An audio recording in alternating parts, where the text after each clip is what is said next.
in sickness and in health, and in health, to love, cherish. Let me tell you guys something. Some of us were taking this marriage thing for joke. We're taking this marriage thing for joke. And we don't even realize what we're getting ourselves into. I met my husband at 24. I'm 33 right now. Let me tell you something. Marriage is one of the hardest things us, especially black people, I can only speak for us, gets ourselves into. And why I say that, because many of us don't even know what it is. We don't know what we are doing. We have no clue. We have no idea.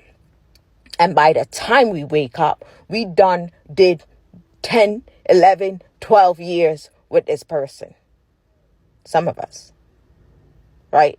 By the time we wake up and we realize what we got ourselves into, we have no clue. We don't even know what to do with it. But let me tell you something. From someone who's been with her husband for 9 years, married for 8. Marriage is not a bed of roses. It's not. Marriage is not for everybody. It is not. And you as a woman need to read, get mentorship, get guidance, and get the truth on what marriage is. Because a lot of us were getting married to men who we do not respect, we do not honor, and we do not plan to obey. Because why? That man have not earned the position of husband. But we gave them the position of husband because it looked good. It felt good. The idea of marriage seemed good. But we about to get a wake-up call, because marriage is not a bed of roses. It's not, especially when you marry to the wrong one. Let me tell you what a man is in marriage. He's the head. He's the leader. He's the king. He's the provider. He's the one who's supposed to lead his family to the promised land, filled with bread and honey, milk and chicken. But instead, a lot of us we're marrying men who are clueless, because we were clueless. And so instead of him guiding and leading and cherishing his home, he is doing madness. Therefore, the wife is doing madness. I always said the wife is the neck, the man is the head. Right? And if the head is not thinking right, if the head is not doing right, guess what? The neck is going to break. The neck is going to break. Why? Because she don't have a leader. Look at marriage as a company. Look at marriage as a company, and the husband is the CEO. If that company falls apart, we don't look at the employees, the employers. We don't look at the managers. We go to the head and say, what are you doing wrong? Who are you hiring wrong? Who do you have in the wrong place? Who need to be fired as manager? Who need to come in and do this and do that? The CEO ain't got his company under control, because his mind isn't under control. His spirit isn't under control. His body is not under control. You are not submitted to nobody. You don't have a higher power that you have submitted yourself to, a higher book, a higher concept. And then you want to lead your wife, lead your children, and you are clueless.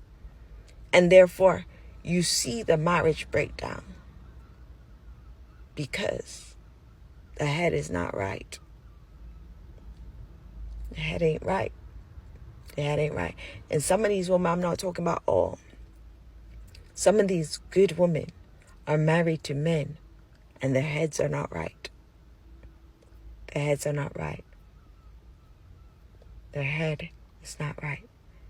And they stay and they endure and they endure and they endure. And I do not encourage that for nobody. Not for the wife, not for the children. Because you're going to endure until he bring you to hell. You're going to endure until he bring you to hell. We're not being taught.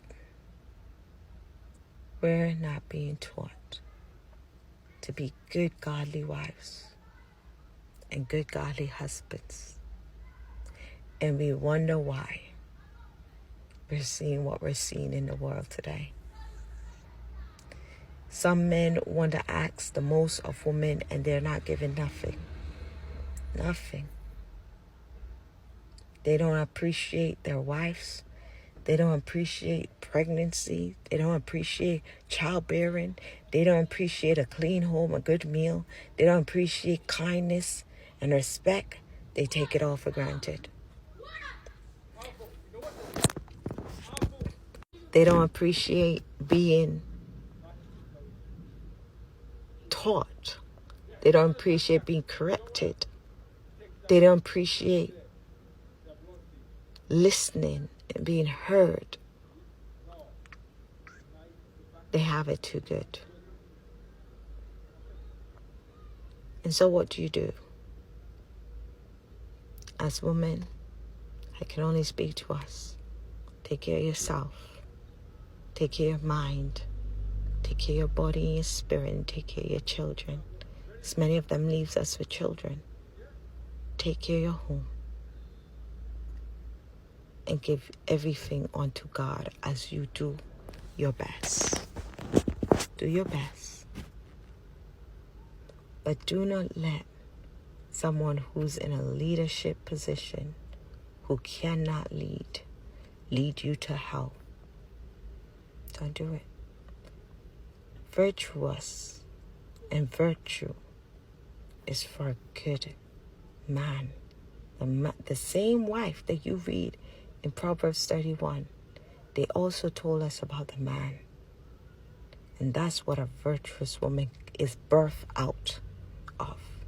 Virtue is birthed out of this kind of man. And a lot of men want a virtuous woman, but they are not virtuous men. They're not.